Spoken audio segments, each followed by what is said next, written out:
welcome back to Arise TV's special coverage of the Nigerian Presidential and National Assembly elections.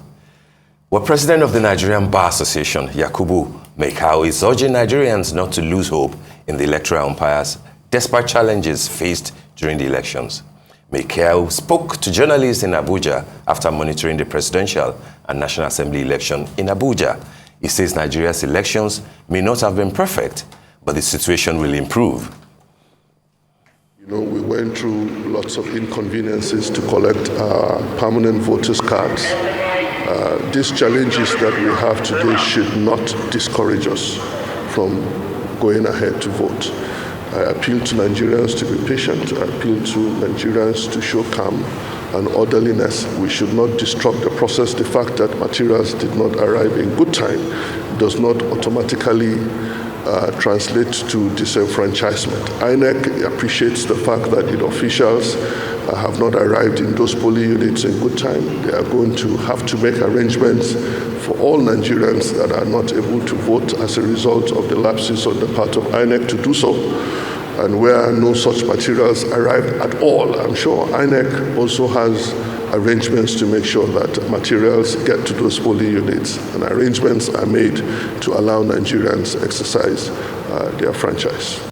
Well, despite some cases of violence and ballot snatching witnessed in several polling stations across the country, the Inspector General of Police have described the elections as peaceful. The IGP, who spoke during an on-the-spot assessment of security deployments within the Federal Capital Territory, says so far the security agencies have done very well. The IGP also visited the Coalition Center, where he met with the chairman of the Independent National Electoral Commission to assess the level of security and to learn of the areas where there is need for reinforcement. We are also in a very critical period now, which is sorting and counting in most of the polling stations that we have visited.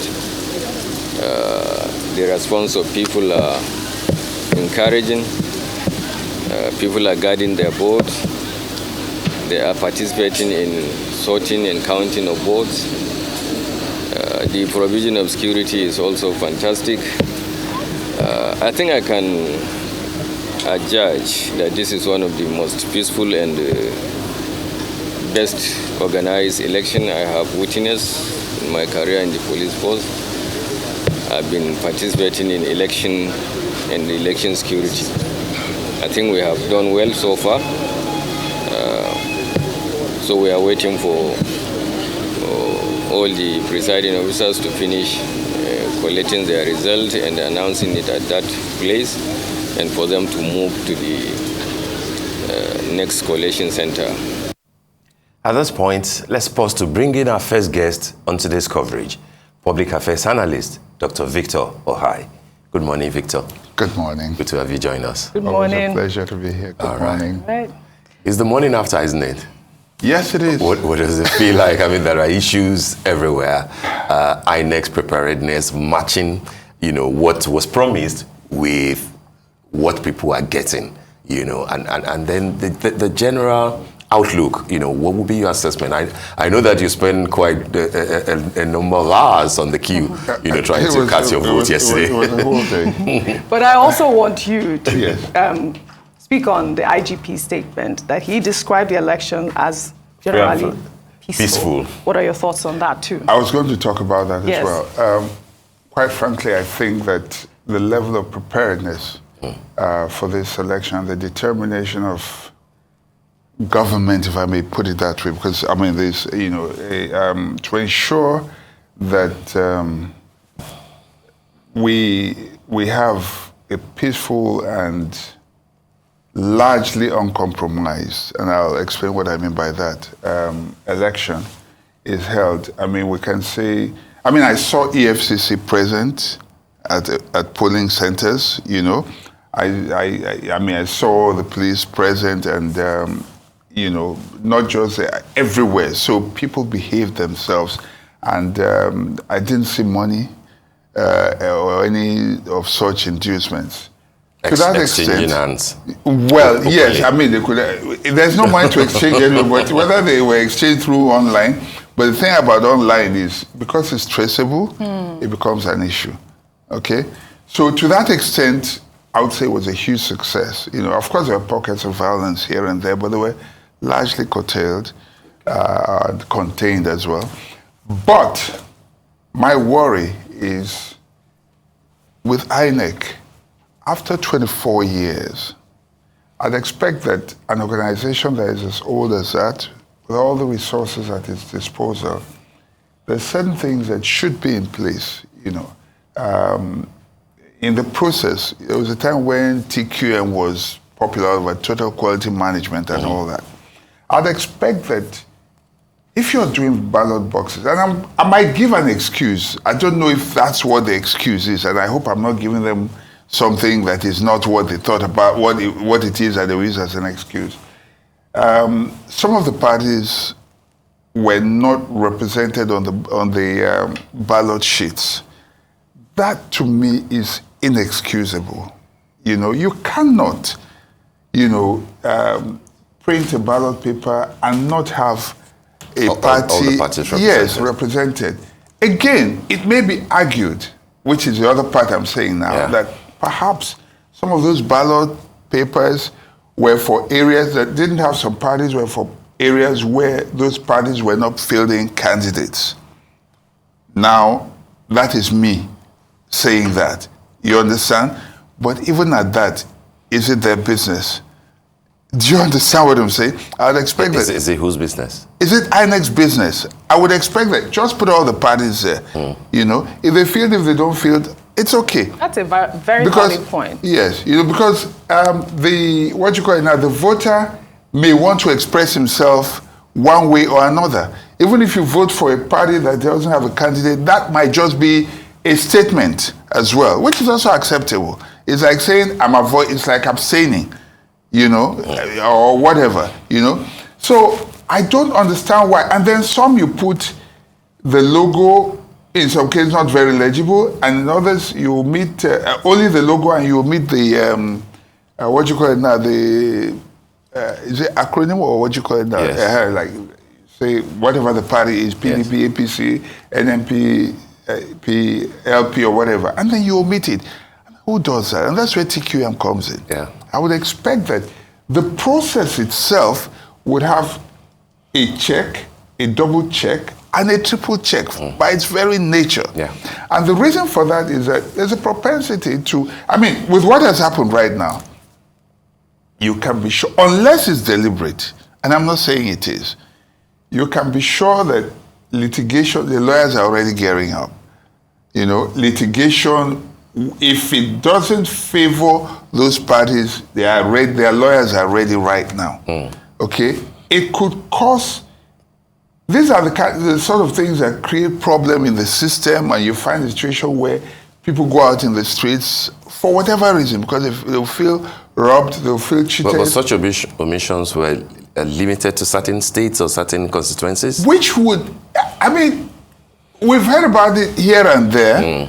It certainly happened where I voted. I know that Labour Party complained in Lagos and in Ondo State. Yes. I know one person who voted for, is it Zenith Labour Party? Thinking that it was Labour. Not even thinking, because she couldn't find Labour Party. This happened in Ikorodu.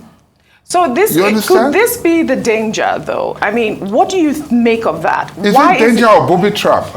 Which could also, you know, but the comment you made, which is it INEC's business? Why not just put the party logo on the ballot paper, regardless of whether they have candidates or not?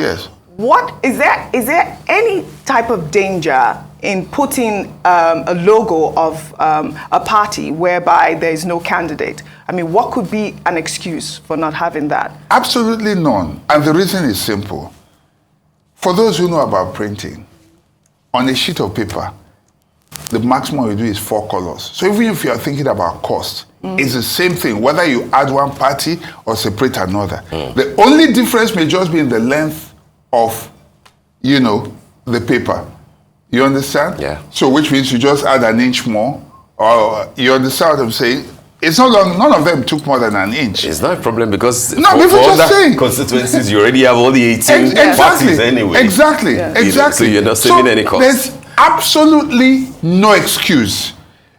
I wouldn't even blame the printer, because there is no reason to accept a job like that can even cause people to go out into the streets and demonstrate, that could even cost lives. There's absolutely no excuse.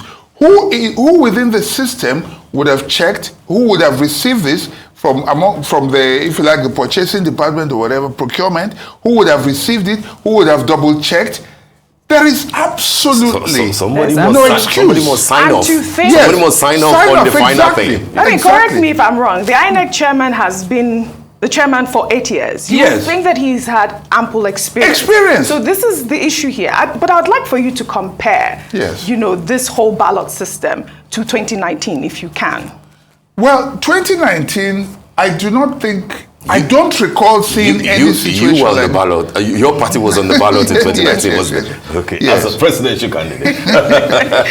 So there was absolutely, to the best of my knowledge, there was nothing like that. So And there were more parties in there were more for presidency. Yeah. 71 parties. Exactly. 71, and for the others, I mean, about 100 and something, I think, or 98, 90 something, yes, yeah. 97, 98 or thereabouts. Yeah.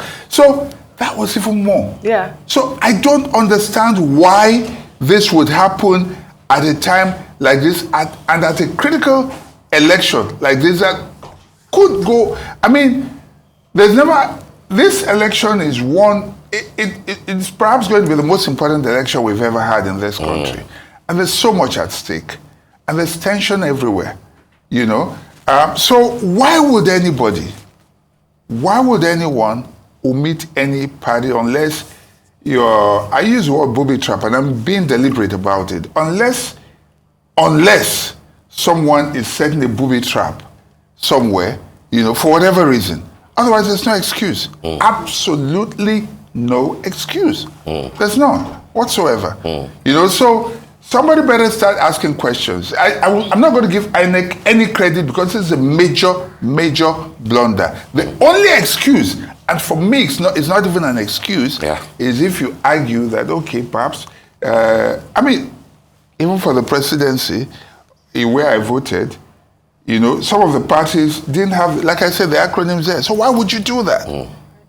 Who does that? So confusing. All right, we would like for you to hang on with your thoughts. We're going to go on a short break. Yeah. And when we return, our special coverage on the presidential election will continue. Stay with us. Thanks for staying with us. You're welcome back to the special coverage of the Presidential and National Assembly elections. The Presidential and National Assembly elections opened in Lagos Saturday after some delay by personnel of the Independent National Electoral Commission, INEC, in showing up at the polling centers.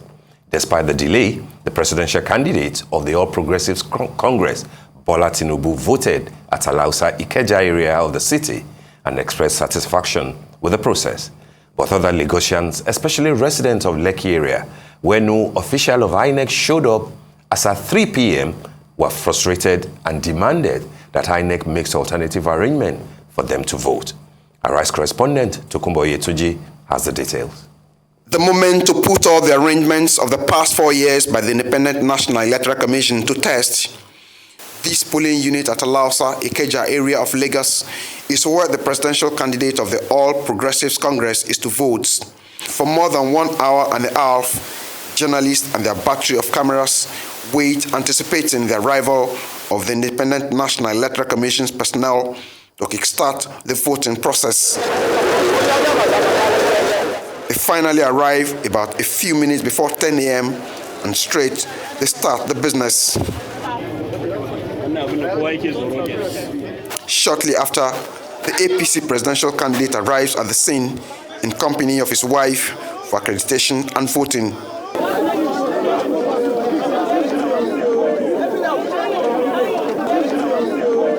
Chaotic scene, but we managed to get him to comment on the process and his observation, especially the delay in the takeoff of the exercise.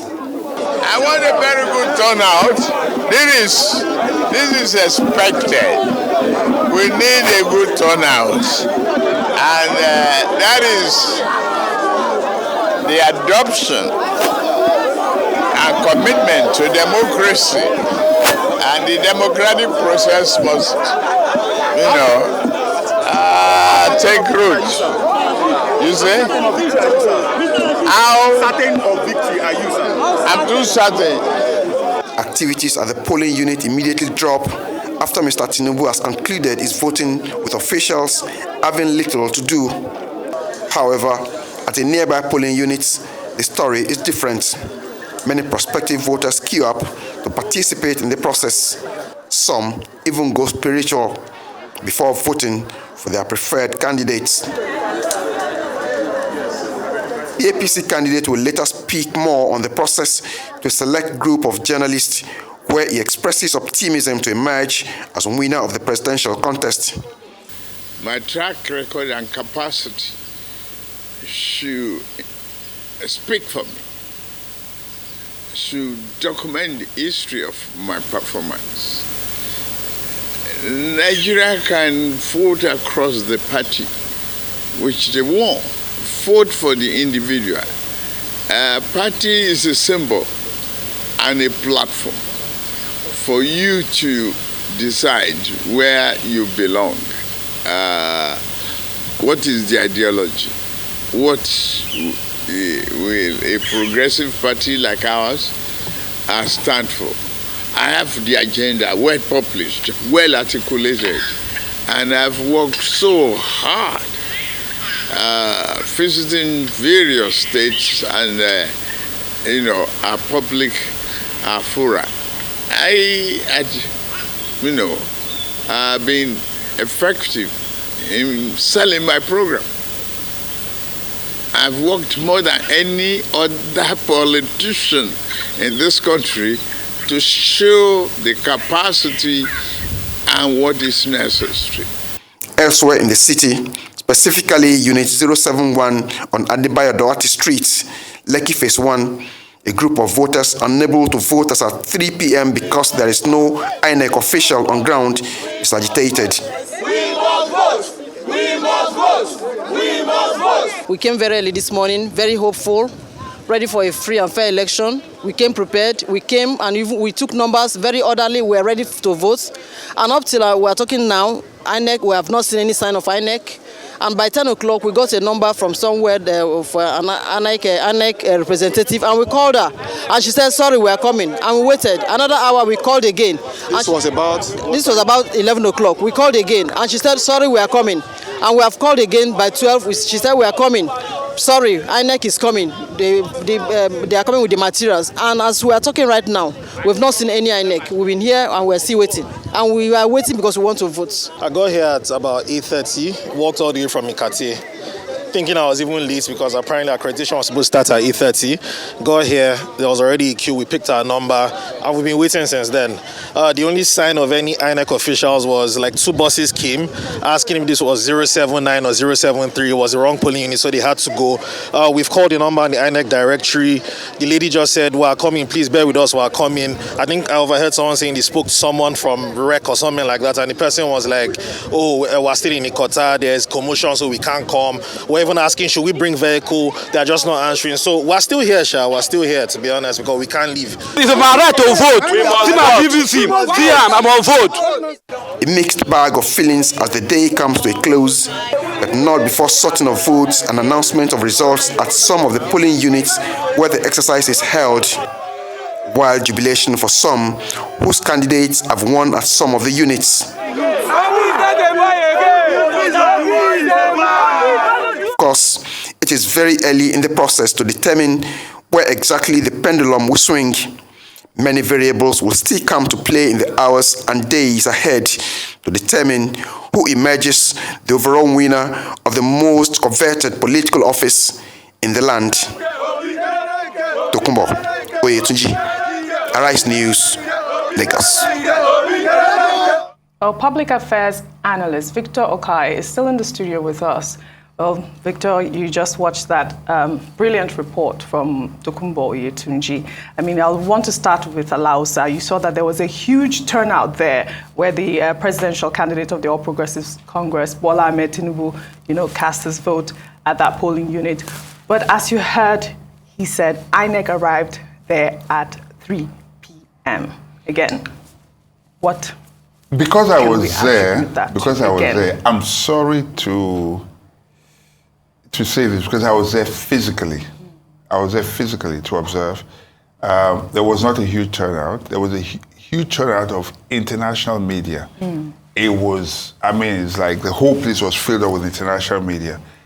That particular, he was moved from the original polling unit to another one close by. He said it himself, yeah. Those that voted in that polling unit were less than 50, so it wasn't such a huge turnout. At the time he voted? Or even when he generally? voted and afterwards. Wow. I was there physically and I saw it. I'm sorry to say. Well, how long were you there for, though? Because I think Tokunbo did say that there was a huge turnout in that report. I left for that place at 6:30 in the morning. You were there at 6 in the morning? I left from Ikoyi at 6:30 in the morning, and I got there in less than 20-25 minutes. So we're there before 7 or thereabouts. And how long did you stay? I stayed till after he left. Okay. Till almost everything ended. And I have the results of the final, so it's less than 50 people. So it wasn't such a huge turnout. In that polling unit, yes, you mean? That particular polling unit. I guess he had a huge entourage as well at that point, because we did see. We saw the entourage was international media. He didn't come with a huge entourage. Oh, really? It was international media. It might be a guess, but I remember talking to another colleague, and I said, if I had the prominence and the stage to change something in the English language, I would say there was, because we're like trees, I would say there was a forest of cameras, not a battery of cameras. And I actually took a picture. You could see, international media, I'm sure, name it, from AP, Deutsche Welle, Radio France International, Al Jazeera, everything, bloggers, everybody. Wow. I can count almost, if I say 200, I'm not exaggerating. Okay. Tripods I know I saw there could not have been less than 100. So those were international media? Yeah, so it was everybody there, all the crowd around him. When he came, people were those that came with him were very few. Of course, they have to vote for him wherever they are. So in terms of entourage, very few, very, very few, But they started, then we thought they started late, okay? But it turns out that it was even later in other places, like where I voted, for instance, because before, I think 11 or 12 or so, he was already done. And afterwards, how many other people came? Again, note, that's an industrial area, secretariat, not too many, and the secretariat as well. So it's not a residential area as such. The Alausa polling. Yes, the Alausa polling. There are two there now. The original gate where he used to, and then now they shifted forward just by the gate of the Keja shopping mall. But our first taste of lateness was at that particular polling unit. And then when I moved over to Magodo, where I registered, my God, we were there till after almost 7:30. They were just starting counting at about that time. It was that late. Some didn't vote until 10:30 p.m. in Magodo last night. 10:30. Yes. I told you I got a report this morning about someone at 3:30 a.m. A.m.? Yes, this morning I got a report saying and I'm wondering, you see, I listened to one of the reports, and I think it was on Arise, where someone was saying that it was former President Goodluck Jonathan. Yeah. Yes. So where he was talking about INEC getting it right in terms of logistics and all that. In a place like Bayelsa, even, for me, there is absolutely no excuse. And I'll tell you why. Elections take place in the Caribbean, where some nations have about 200 islands. Yeah. I don't know if you can get what I'm saying. Yeah. There are about 200 islands. With all the logistics challenges, and they're able to do it. They do it. So what excuse do we have? Are we just learning that these places are not motorable, that you have to go by boats and all that? Well, that has always been the case. I mean, Why should it be? Ovietemi was with He's us. always reporting that, And he says Bayelsa is always so about it was 70%, yes. On water. Yes. But then Otueke, where former President Goodluck Jonathan, voted, ought not to have been that problematic. Yes. Yeah. But then the voting didn't start. For me, the there were only issues. place that can give me an excuse right now is Kogi Central, that was cut off by Governor Yahaya, allegedly cut off by, yes, I said so before you said it. So I said it before you said it. But there was a press statement from the government house stating that... No, they admitted it, that they were trying to cut out the terrorists and stuff like that. Imagine that. But the dramatic part of it was that citizens went back there and, and also leveled up the, that tells you how determined, areas that were cut away so that people could have access. Exactly, that tells you how determined the people were, in spite of how determined he was to disenfranchise them. Because for me, so they could have given that excuse. INEC could have used that as an excuse. Okay. And of course, the candidate of the but PDP. But otherwise, what was the name again? The candidate of the senatorial candidate of the PDP. Natasha also spoke out. She raised the alarm. Yes. It was her. She raised the alarm in that video. But let's go back to Alausa and Bola Ahmed Tinubu's speech. I mean, after that, after he cast his vote, he had a press conference. I don't know if you listened to that. I think they played it up a little bit what we saw. as well. But another thing that made, I believe, headlines was, I think during that press briefing, he was asked, would he congratulate the winner if he doesn't win? And he says, I will win. What do you make of that? Now, that's disturbing. I mean, after signing a peace pact, it should place on you a greater sense of responsibility. And I'm picking my words carefully. So that's why I'm saying a greater sense of responsibility. Because your followers will be listening to what you say, what you don't say. They're also looking at your body language. And so if you make it seem like it's impossible for you to lose, while it might be seen as confidence, you are also giving your followers the impression that anything outside your winning is, not... Will be unacceptable. Yes, will be totally unacceptable. And when that is the case, then that gives them an excuse to go out because the leader has said that he didn't lose. So, and then they would go out. So I didn't think that was a statement that should have been made, especially, in an election like this. Because no election is absolutely sure.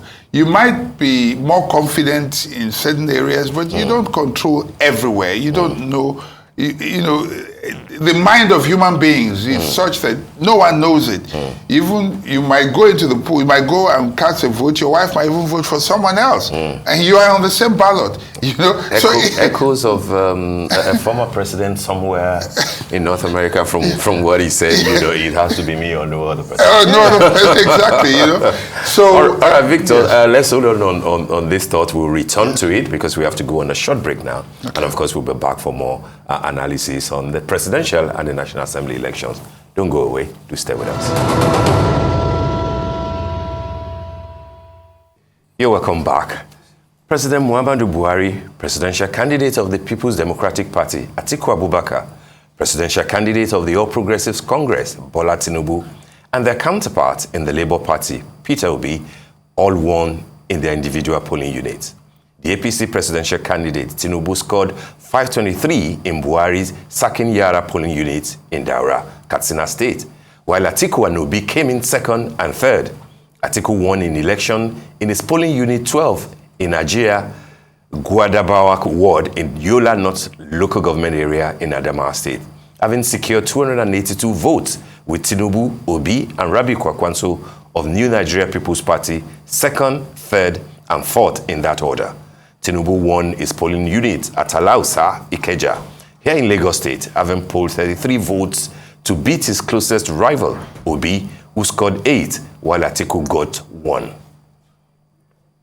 Most residents in Anambra State, Southeast Nigeria, cast their votes without fear of intimidation and molestation. This is contrary to earlier reports that election in the southeast will not hold. Correspondent Emeka Moye reports.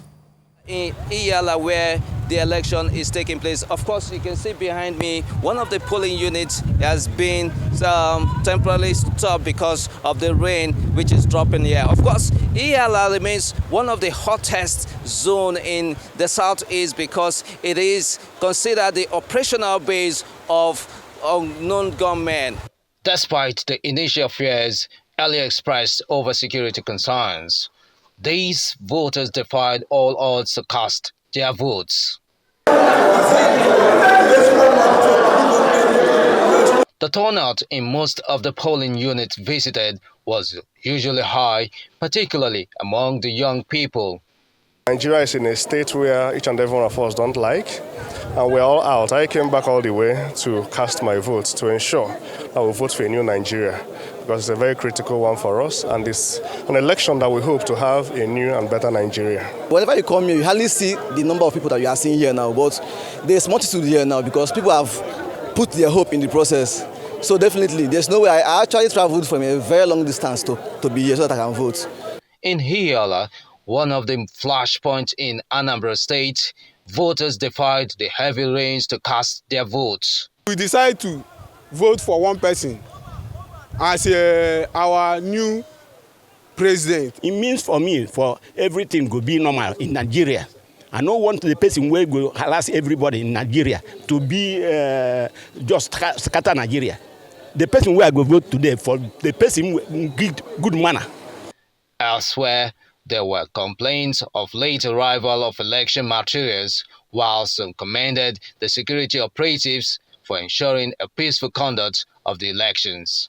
For my polling unit here, you can see my people are out since morning, but these people got here about 3 o'clock, and that is too late a time to take off with this kind of thing, particularly, you know, the insecurity situation in the southeast.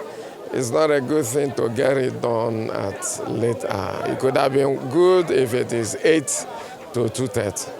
It is the responsibility of the state to secure. So you have to balance between scaring people away and securing them. And I think that's what government has done. So to that extent, I think government did what it ought to do to ensure that people have the comfort and self-confidence to come out and exercise their franchise. The 2023 elections will go down as one of the most keenly contested polls since 1999. Emeka Moye, Arise News, Anambra. Well, some polling units in Maiduguri, capital of Borno State, have concluded the voting exercise, with voters expressing satisfaction. The security situation in the state capital is commendable as people go about freely and exercise their franchise peacefully. Governor Babagana Umara Zulu has cast his vote at Ajari Unit 006 in Mafa Town, headquarters of Mafa Local Government Area of Borno State.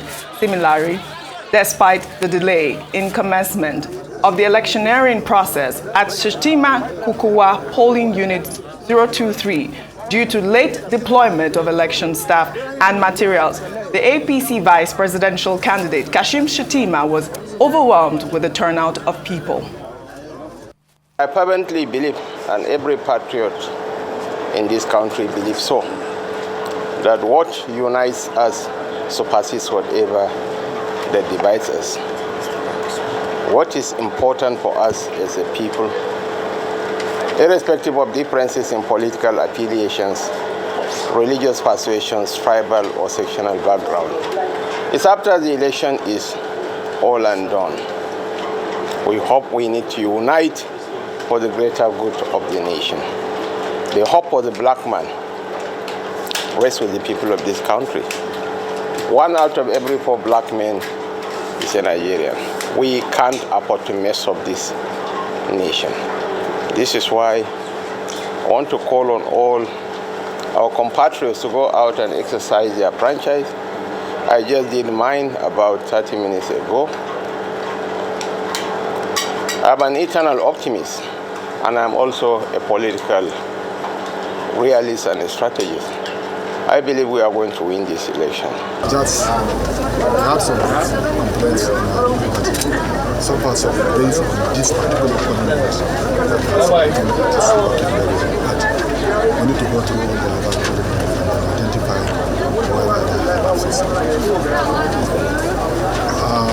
I think it's still not bad, but I'm just coming here.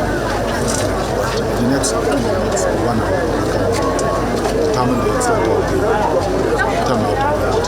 By much, the election is conducted. We came here to cast our vote, and unfortunately, actually the INEC staff came on time. They arrived on time around 8:30. So they started, and they have been trying this lever since then. He has not picked up only one person.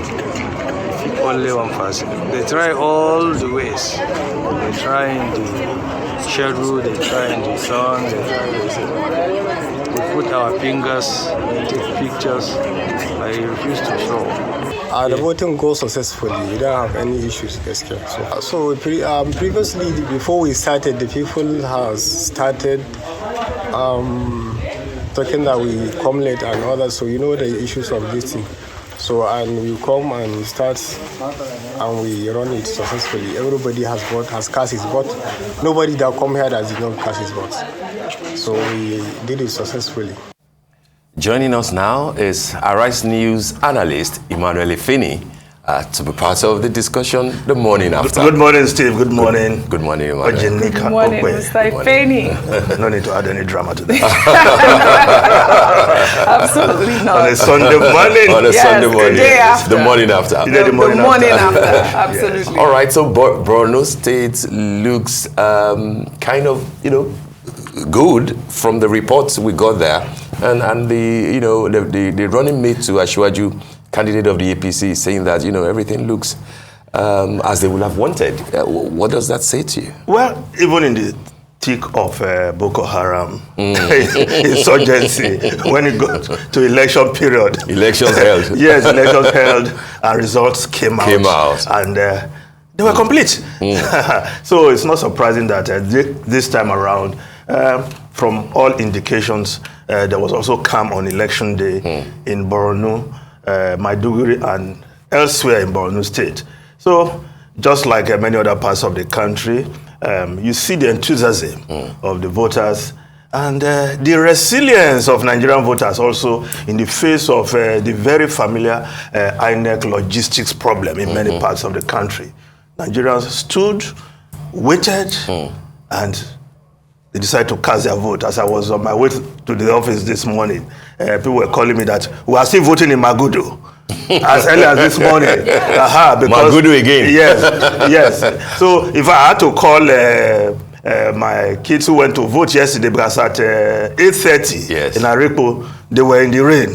I said, what are you doing? He said, well, the INEC officials wanted to leave without allowing us to cast our, and we refused. But now it's raining, we're all here. So they finished voting in Arepo yesterday after 9 p.m. We must congratulate Nigerians. Because the INEC officials arrived there after 11 a.m. Wow.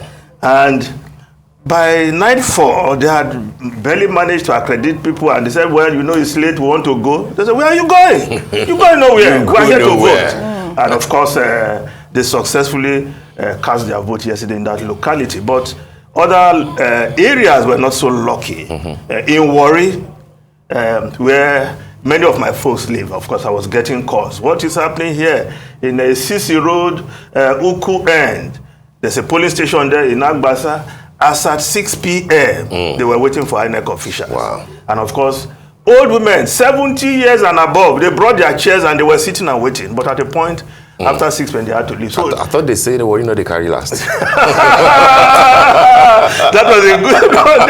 My folks were here this Warri almost carried last. But we didn't carry last. No, that's the truth. Because we must cast our vote today. Of course, this day, correspondent in Warri, Sylvester Idowu, brought us up to speed. And Our rights correspondent, Jemima Boloko, is on her way to Warri, and in a short while, I'm sure she will be feeding us with up to date. So we want to hear from INEC, especially in Delta State, what is going to happen to those areas. But some of the information I just checked now, areas where INEC has said there will be extension of voting. Today? Yes, it includes Delta State. And I hope they will make good of that. But what is even shocking, in the case of Warri, the materials were in Warri. I'm talking of the urban area now, urban Warri, not riverine Warri. I'm talking of the urban city. So I was wondering, why is this, you mean there are no electoral materials in Warri? They said their electoral materials were there. They've been distributed, but INEC ad hoc staff were not mobilized. So they said, until you give us our money, we're not moving. Imagine that kind of... it's unbelievable to hear. Mr. Ifeni, we even heard stories in Lagos from our reporters of some people, voters, donating materials like ink for thumb printing. I mean, what do you make of that? And stamp, Victor. I mean... Well, I didn't exactly witness that, but that's how determined I know that, you know, what do you call it now? Voters are. Let me speak about Magodo again, because it got into the night, and particularly where I voted was a place where we had to mobilize and get, I mean, a street light, solar power street light, they had to take off the head and bring the... Really? No, seriously. You know, there was one, I don't know if you saw it, that the INEC officials needed to power some batteries or something, and they said that they didn't have, you know, the wherewithal. Somebody went home, brought his generator, and said, use. No, that's how resolute Nigerians are. But I wanted to say something. I don't know, so I'm seeking clarification here. But I thought I heard this morning, and this was the only media station that I think I monitored this morning when I woke up. That INEC said some, what do you call it now? That about 140 something, 100 and something polling units. That the elections will have an extension on the same day with the governorship. Oh, that's a postponement. Yes, a postponement.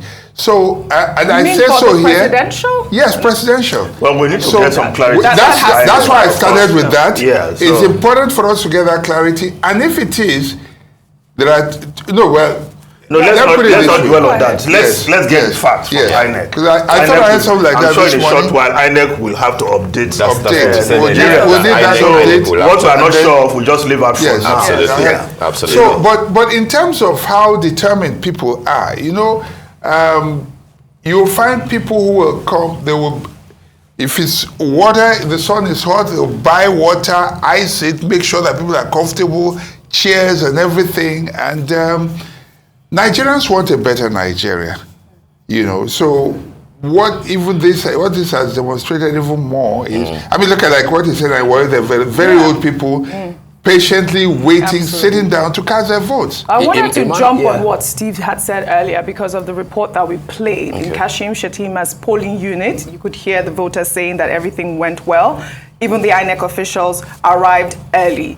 But we didn't see that in the South, in Lagos, like you have just talked about. I mean, what do you make of that? Governor Wike, in our report we saw earlier, you know, alluded some sort of sabotage. Delta, he says he doesn't want to say it might be sabotage, but this is what a lot of Nigerians are saying. Why is it that we didn't hear much in the North?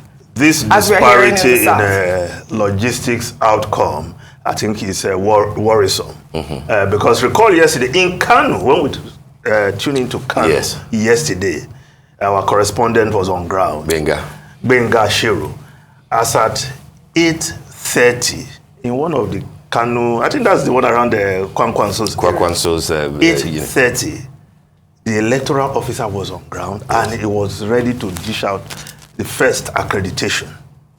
And when he was asked, he said he's been there much earlier, set up, and at exactly 8:30, he was ready to attend to the voters who were on ground, and he started. We've seen it in Borno. How come we just, in some areas, I don't want to say in the South, I don't want to be alarmist here. Yeah, but we already have like 4 or 5 states where there are issues. Where you have this perennial problem of logistics. Yes. And these are urban areas. We're not talking of rural areas. Yeah. So in a place like Delta, if you are having problem in Warri City, what about the riverine areas? So you wonder what manner of logistics. INEC cannot keep on using this logistics. If it's not money, it is transportation. In one area, it was one vehicle that was taking all the INEC officials to take you to this end of town, come back, carry another set of INEC officials, ad hoc staff to another, one van. So is INEC need to address this, and why is it peculiar to some areas, parts of the country? After other areas, 24 Yes. years. Things appear to be working very I think smoothly. the only part of the north that we witnessed that was in Kwankwanso's area, where he said there were over 1,000 voters there, at his polling unit, and the Beavers machine malfunctioned at that time as well. And the INEC officials arrived late. So we could say we saw that in some parts of Kano. I don't know if it's some parts of Kano, but probably particularly Kwankwanso's polling unit. but basically most of the areas, Yes, elections started relatively late. Yes. No, you were on time. In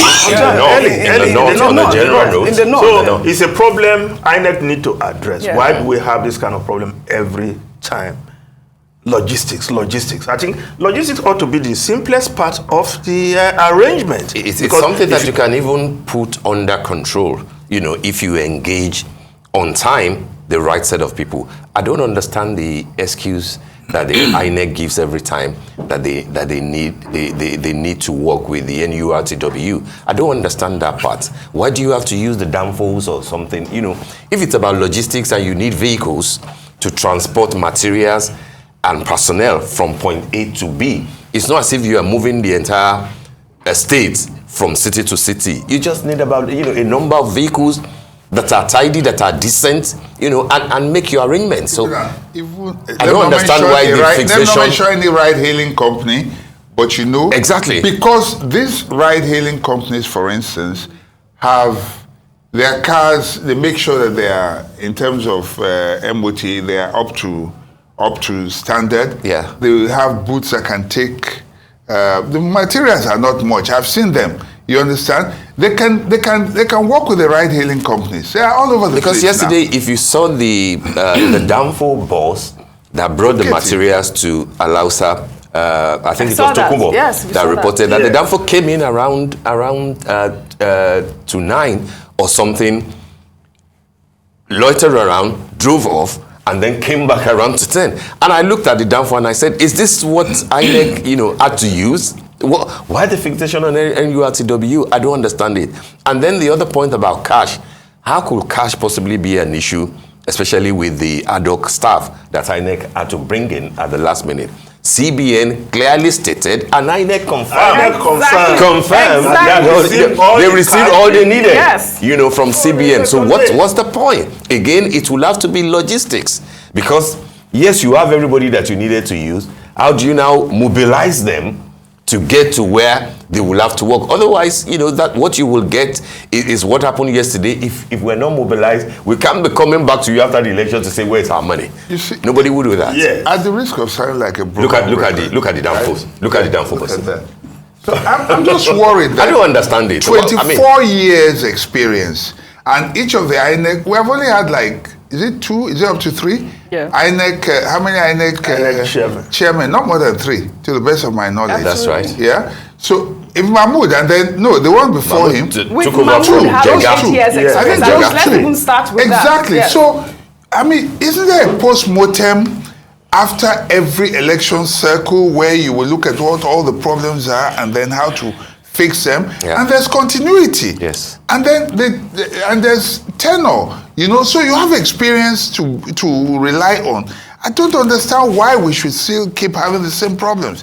There's just no excuse. Little things like that should not mar, this election, especially because of the quality of election observers that we have. Former president from South Africa, from Kenya, from Malawi, all in town as part of the election monitoring. Let's not even talk about that. Let me even tell you the one reason why they have no excuse at all. Yeah. Their budget is hardly queried. They give them what they so want that there won't be excuses. ahead. So that there won't be excuses. Yes. Yeah. So even if nothing, forget about the observers. But the one thing that should have been an excuse is, oh, okay, they didn't release money to us on time, or our budget was not approved. But whatever they ask for, they give them, and they give them on time. So there's no excuse. There's no. I still don't get it.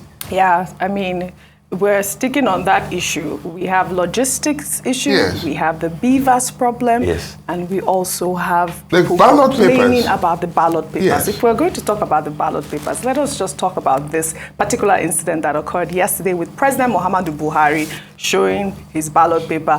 He was not the only one who did that. Yes. There was also the Attorney General of the Federation, which is my point Attorney here. General Malami. Attorney General. The Attorney General of the Federation released a statement yesterday Who's saying, the chief law officer, by the way, isn't but, he? but I sent you that message. He released a statement yesterday saying that he did not flout the law, and that the reason why, what is in the law is the fact that it's a third party. If it's a third party trying to, have you show them who you voted for, then that's breaking the law. But if you voluntarily show your ballot paper, it's not against the law. Show it to who? Well,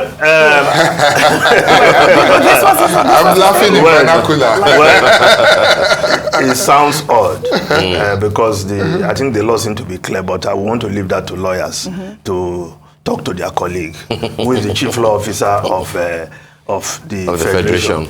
I'm sure maybe some later in the day we'll have Femi Falana or other senior advocates. Yes. The NBA president spoke, so it's part of what he need to address. So it's quite surprising, and that Malami will even come out to defend that. If I were him, I would just keep quiet. Because he showed his Because that is not a state matter. It's a personal matter of the president, or in his capacity as voter Muhammadu Buhari. Yeah. And I don't see why the chief law officer of the country will come out and start defending. I just told you why. He showed his as well. Yes. He showed his. And of course, Ojuzo Kalu, Senator, showed his own. Yes. Which, when we looked at it closely, it turned out to be a voided vote.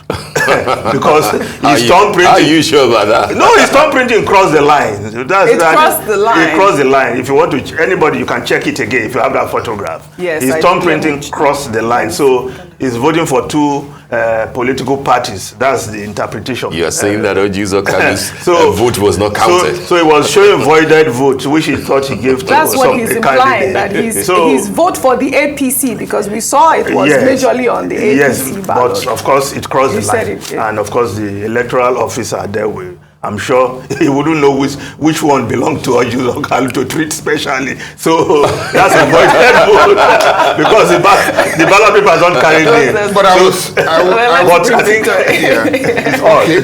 maybe because it crossed the line. I want to commend the young man who the NYSC, the person who ad hoc staff. Yes, ad hoc staff in particularly the polling unit where I was. He said something. He said that. But I think it's not relevant here, but it's also important that if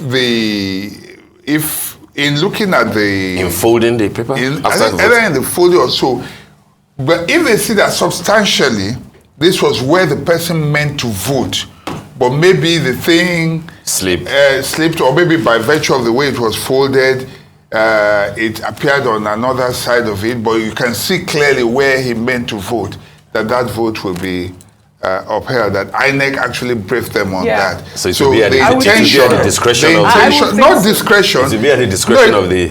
Not necessarily discretion. It would be obvious where the person originally intended to vote. That would be. And I don't think people should be penalized because of that. But in the case of Ojuzo Kalu and the president, I just think that, when you talk about playing to the gallery, you may be trying to make a statement. See you, I voted here. This is what, for whatever reason. These are politicians. But this is not the first time that the president would do it. Yes.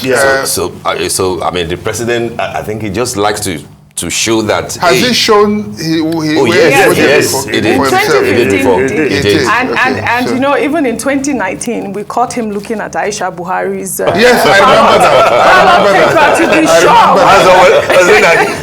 He doesn't trust his wife. He wants to be sure. He wanted to see what was in the outside room. But Aisha Buhari did the same thing to him this time around and said, let me be sure. No, I felt like she was just shocked. She was just like, I thought we discussed this before. She looked obviously shocked. Yes, but the other aspect of the election we also need to talk about is security. Yes. Because, yes, largely you say there was security, but the fact that some persons in Lagos were still able to move around with motorcycles, carrying guns, and shooting and destroying INEC property. And threatening voters not to proceed if they are not going to vote for a certain party. Yes. Mafoluku blank end. Of course, I saw that visuals yesterday somewhere where these young men in motorbikes came shooting into the air. Of course, no matter how resolute you are, when you hear gunshots, you will run for cover. And they ended up burning all the INEC materials in 2 locations in Mafoluku. Yeah. And somewhere in Sulere, where one of our editorial board members, Sonny Ekwen, was voted. Of course, he also sent in his observation, what happened there. After the voting was on, some persons just came shooting into the air and took only the box containing the presidential election votes and made away with that. And that particular location in Sulere is very familiar. It's happened over and over again. That was where in 2019 that some people came at the end, took all the ballot papers and poured them into the gutter. And of course, once they were wet, they were useless. So if these persons can be moving around doing this, then broad daylight. In broad daylight. And we thought that we had the deployment of police officers at those where are the policemen and all the soldiers that were doing power show earlier in the or so? I think that it goes beyond just the act of disruption and violence. I think that it also speaks to what we had discussed before earlier, even preparatory to the elections, about systematic way of rigging. Because what the Electoral Act says is that if there is violence in certain areas, polling units, etc., in certain areas, the elections there will not count. And I think Yaga Africa and a few other non-governmental organizations who are focused on elections are saying that it could amount to a systematic disenfranchisement or even manipulation or rigging if a party knows that it is weak in certain areas, unleashes mayhem in that area just for the vote around those places not to count. Yes. So it's not about the fact that you're saying that, people have voted and they can't see that, but it simply means that the target ab initio is to have the votes in those areas not count. Yes. No, when politicians strategize ahead of election, it includes the good, the bad, and the very ugly strategy. And part of their strategy also take violence, fight, squabbles to the enemy's to the stronghold of your opponent. And election there will be cancelled. So this is something INEC needs to work around. Exactly. When such things happened, do you just end up saying, there was violence there, so let's cancel. We'll cancel that, it will not count. Because you'll just be playing into the hands of some politicians who use this as their own strategy to win election. That is another way of rigging the election. Yes. Ensure that the votes in your opponent's strongholds are disrupted in such a way that they won't be counted. So it's something INEC need to also work around. And it's a because like in this case of Mafoluku, in those particular units. In these 2 units in Mafoluku, INEC officers, they took all the materials, ballot boxes, paper, everything. They had enough time to set fire on them. Yes. You will see it. So that report will go to INEC from the ad hoc staff that this is what happened in my location. Yeah. So you just say, okay, that will not count. Well, but so hopefully, if the voter turnout there, has any reason to influence the election, they might have a re-election in those units. That is a good thing about that. But earlier, before you joined us, Mr. Ifeni, the Inspector General of Police, we played a report where he said that, you know, the elections across the country was largely peaceful. I don't know what your thoughts are on that. No, I think the word largely peaceful, which was what you used to. Yes, which is what I said, is correct because we cannot say there was a wide-scale disruption of the election in terms of security failure. Largely it was, but there were pockets of disruptions here and there across the country.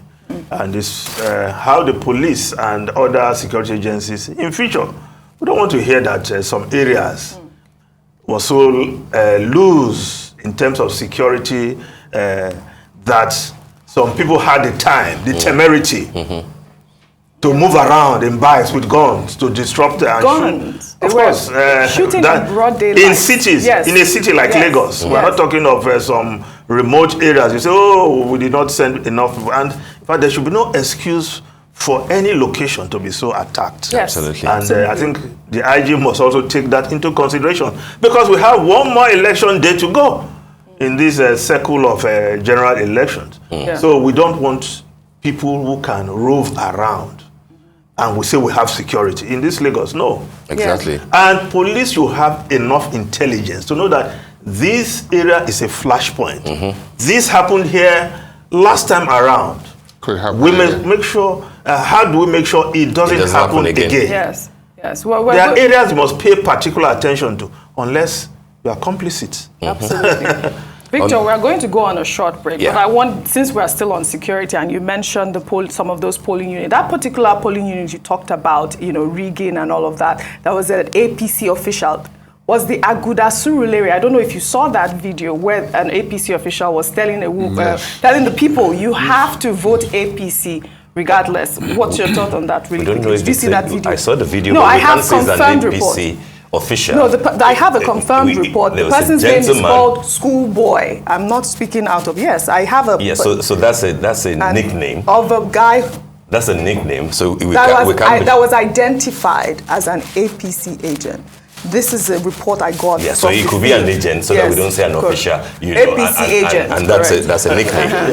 So APC agent. Yes. Let's do that quickly because we're still coming back to this. So what I would like to say at this point is simply this, that the reason you have policemen in polling units is to be able to check things like this. And I think that that person ought to have been arrested on the spot. Yes, because they all know who he is. Even a threat can be a reason to arrest anybody. Because that was a clear threat there and a violation of the person's fundamental right to be able to vote as well. So I think that the security forces, if they want to work, they should work completely and do a wholesome job. So it's on video, so that, that could have discouraged a lot of people. You will see more of that because there's also another video somewhere in the East about a certain gentleman who purportedly voted for APC, and then he was being harassed and sent away. What about the lady that was That's another story. And she returned to vote. Okay. Maybe when we come back. Let's go. Let's go. Okay. I'll give you a story. So we'll be back. Let's go on a break now. Of course, we'll return. Don't go away. Do stay with us.